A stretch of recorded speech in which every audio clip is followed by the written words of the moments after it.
कभी सोचा है, जब टीवी पर नेता एक दूसरे पर चिल्ला रहे होते हैं, तब असल में पर्दे के पीछे चल क्या रहा होता है?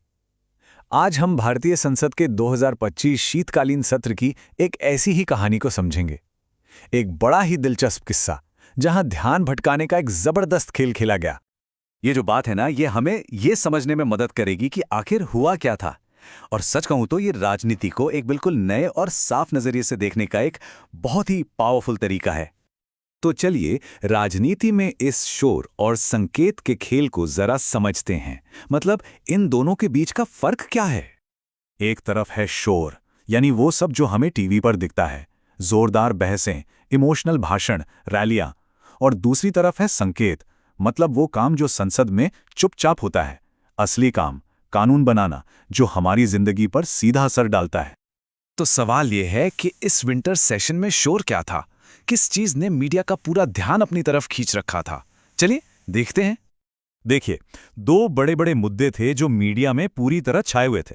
ऐसा लग रहा था कि पूरे देश का ध्यान बस इन्हीं दो बातों पर था। पहला तो था विपक्ष का एक जबरदस्त विरोध। राहुल गांधी ने एक बड़ी रैली की और दावा किया कि हरियाणा में, सोचिए, 25 लाख फर्जी वोटर हैं। इसे उन्होंने एक संवैधानिक संकट तक कह दिया।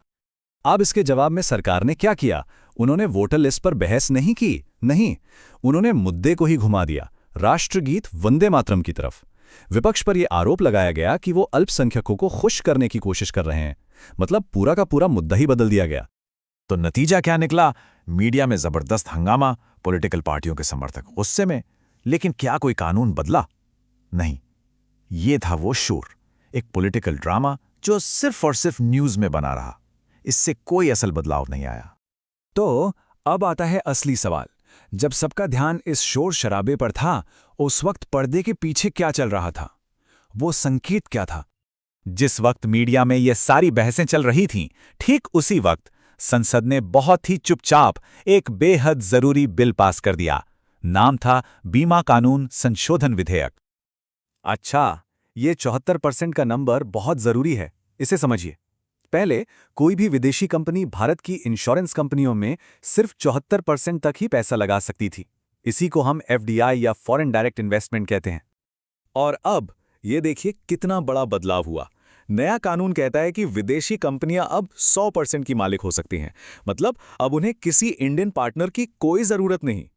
अब सरकार का तर्क ये है कि इस बदलाव से देश में बहुत सारा विदेशी पैसा आएगा, जिससे सभी के लिए बीमा का जो लक्ष्य है वो पूरा हो पाएगा। दूसरी तरफ जो लोग इसकी आलोचना कर रहे हैं, उनका डर ये है कि इससे देश की फाइनेंशियल आज़ादी और जो निगरानी है वो कहीं कमजोर ना पड़ जाए। लेकिन रुकिए, कहानी यही खत्म नहीं हुई। इस पॉलिटिकल शोर के पर्दे के पीछे और भी बड़े बड़े बदलाव हो रहे थे।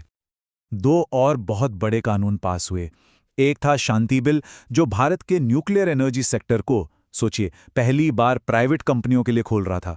और दूसरा था वीबीजी रामजी बिल, जो गांव में रोजगार की गारंटी देने वाली स्कीम को ही बदल रहा था, जिससे करीब 15 करोड़ लोगों पर असर पड़ सकता है। ये वाला बदलाव बहुत बड़ा है, क्योंकि ये काम के अधिकार यानी राइट टू वर्क, जो पहले एक कानूनी गारंटी हुआ करती थी, उसे एक ऐसी स्कीम में बदल सकता है जो बस सरकार की मर्जी पर चलेगी। तो जब हम इन सारी चीजों को एक साथ जोड़कर देखते हैं, तो इसका मतलब क्या निकलता है? ये सब हंगामा देखकर पहली नजर में तो यही लगता है कि हमारा पॉलिटिकल सिस्टम शायद टूट गया है या काम नहीं कर रहा है। लेकिन एक और नजरिया है। क्या हो अगर ये कोई खराबी ना हो, बल्कि सिस्टम की एक खूबी हो? मतलब ये जो शोर है, ये जानबूझकर किया जा रहा हो।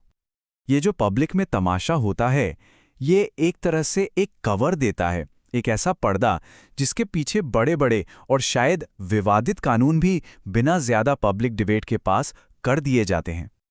तो अगली बार जब भी किसी नेता को टीवी स्क्रीन पर चिल्लाते हुए देखें, तो एक सवाल जरूर पूछना चाहिए। अच्छा, आज संसद में पास होने के लिए कौन सा बिल लगा है?